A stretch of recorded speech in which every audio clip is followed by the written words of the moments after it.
1945 world war का आखिरी दौर। टोक्यो रेडियो पर एक खबर गूंजती है, नेताजी सुभाष चंद्र बोस की मौत हो गई ताइवान के एक प्लेन क्रैश में। लेकिन क्या ये सच था या नेताजी ने उस दिन इतिहास को धोखा देकर अपने आप को हमेशा के लिए गायब कर दिया? आज हम फैक्ट्स, एविडेंस और रूमर्स तीनों को जानेंगे और अब खुद डिसाइड करेंगे नेताजी मरे थे या वो अब भी हमारे बीच कहीं जिंदा है।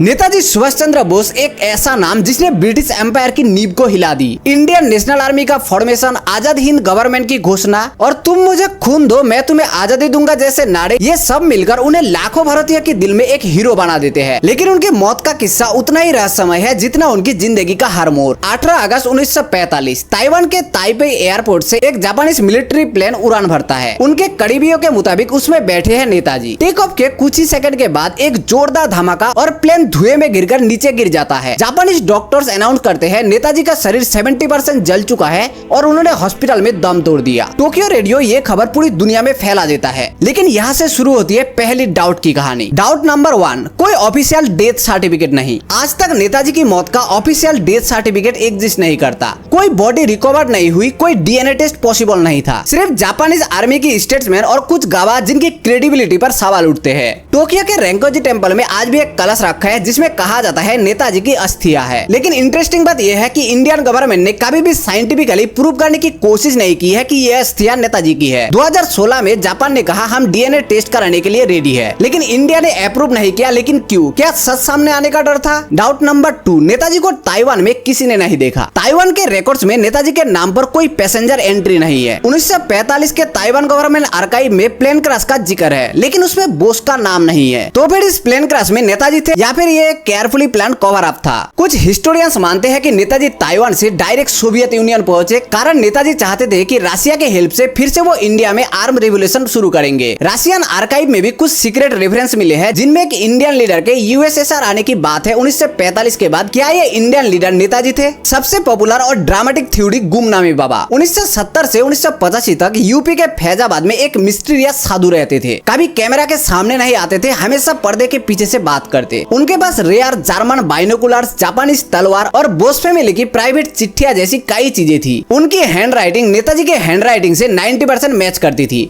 1996 में उनकी डेथ के बाद घर की तलाशी ली गई तो नेताजी के पर्सनल सामान जैसी कई चीजें मिली। यूपी गवर्नमेंट ने इंक्वायरी भी की, लेकिन फाइनल रिपोर्ट कभी पब्लिक नहीं हुई। इंडियन गवर्नमेंट ने पहली बार 1956 में इन्वेस्टिगेशन शुरू की। शाहनवाज कमेटी ने कहा हाँ नेताजी प्लेन क्रैश में मर गए थे। लेकिन इंटरेस्टिंग बात यह है कि खुद कमेटी के कुछ मेंबर्स इस फैसले से डिसएग्री थे और उन्होंने रिपोर्ट पर सिग्नेचर करने से मना कर दिया। जस्टिस मुखर्जी कमीशन, इस कमीशन ने सबसे शॉकिंग रिपोर्ट दी, नेताजी प्लेन क्रैश में नहीं मरे थे। मुखर्जी कमीशन ने कहा कि कोई प्रूफ नहीं है कि अस्थियां नेताजी की है और प्लेन क्रैश थ्योरी डाउटफुल है। लेकिन इंडियन गवर्नमेंट ने इस रिपोर्ट को रिजेक्ट कर दिया। नेताजी की मौत का सच सामने लाने में हर गवर्नमेंट ने डिले किया, लेकिन क्यों? एक थ्योरी है, अगर ये सच निकला कि नेताजी सोवियत यूनियन गए थे तो कोल्ड वॉर के समय इंडिया के यूएसएसआर के साथ रिलेशन खराब हो सकते थे। दूसरी थ्योरी, अगर नेताजी जिंदा थे तो नेहरू और कांग्रेस के लिए ये एक पॉलिटिकल एम्बेरसमेंट होता, क्योंकि नेताजी का आइडियोलॉजी नेहरू से काफी अलग था। नेताजी सिर्फ एक फ्रीडम फाइटर नहीं बल्कि एक विजन थे, एक यूनाइटेड स्ट्रॉन्ग इंडिया का विजन। उनकी मौत की मिस्ट्री हमें ये दिखाती है कि हिस्ट्री में कभी कभी ट्रूथ उतना सिंपल नहीं होता जितना हमें पढ़ाया जाता है। तो क्या सच में 18 अगस्त 1945 को नेताजी की मौत हुई है या उन्होंने अपने आप को दुनिया की नजरों से छुपा लिया ताकि किसी बड़े मिशन को पूरा कर सके? सच ये है कि आज भी कोई 100% प्रूफ नहीं है और शायद यही मिस्ट्री नेताजी को इमोर्टैलिटी देती है, क्योंकि वो आज भी हमारे दिल और दिमाग में जिंदा है। आपका क्या मानना है कमेंट में बताओ और वीडियो अच्छा लगे तो चैनल को सब्सक्राइब करें, वीडियो को लाइक कर देना।